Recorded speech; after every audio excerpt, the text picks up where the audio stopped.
साहेब, महाराष्ट्रातल्या राजकारणाचा विषय आहे.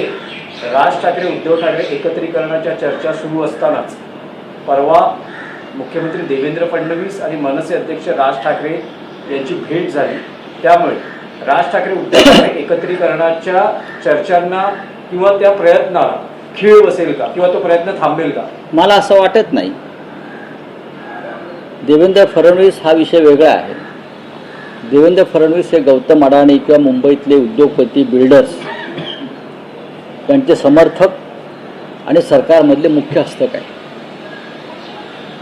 आमची भूमिका ही मराठी माणसाला न्याय देण्याची, मराठी माणूस मुंबईत टिकावा, मराठी माणसाला इथे त्याचं जे स्थान आणि हक्क आहेत ते मिळावेत, ही भूमिका जर राज ठाकरे यांची असेल आणि आमची असेल तर आम्ही त्या भूमिकेतून एकत्र येण्याचा विचार राज ठाकरे यांनी मांडला. उद्धव ठाकरे यांनी त्याला पाठिंबा दिला. भारतीय जनता पक्ष आणि त्यांचे नेते हे मराठी माणूस आणि महाराष्ट्राचे शत्रू आहेत, हे लोकांनी ठरवलेलं. दोघे भेटले असतील, ते का भेटले असतील, कोणत्या संदर्भात कदाचित ते मुंबईवर जे गौतम अडाणीचं अतिक्रमण सुरू आहे त्या संदर्भात राज ठाकरेंना काही सांगायचं असेल, हे थांबवायला पाहिजे गौतम अडाणीचं आक्रमण मराठी माणसावरचं, तो त्यांनी विषय कदाचित घेतला असेल. त्यांनी ड्रीम लाईनर विमानाचा जो अपघात झाला त्याच्यावरती काही भूमिका मांडलेली आहे, त्या संदर्भात ते भेटले असतील. तुम्ही वेगळ्या वेगळ्या शंका घेऊन मूळ मुद्द्याला जी बगल देत आहे ती बरोबर नाही. राज ठाकरे आमचीच आहे की महाराष्ट्राचे दुश्मन जे आहेत त्यात देवेंद्र फडणवीस, भारतीय जनता पक्ष, एकनाथ शिंदेसारखे लोक, अमित शहासारखे लोक यांनी मुंबईसह महाराष्ट्र आणि मराठी माणूस याला खतम करण्याचा विडा उचललेला आहे.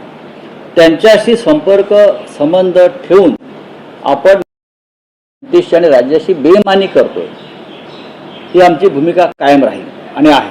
नाही, पण राऊतसाहेब, जर तुम्ही असं म्हणत असाल की ती तुमची भूमिका कायम राहणार असेल तर राज ठाकरे हे फडणवीस यांनाही भेटत आहेत आणि राज ठाकरेंच्या पक्षाचे नेते एकनाथ शिंदेच्या मंत्र्यांनाही भेटत आहेत. पाहू ना, आम्ही आमचं मत व्यक्त करतो. देवेंद्र फडणवीस राज्याचे मुख्यमंत्री आहेत,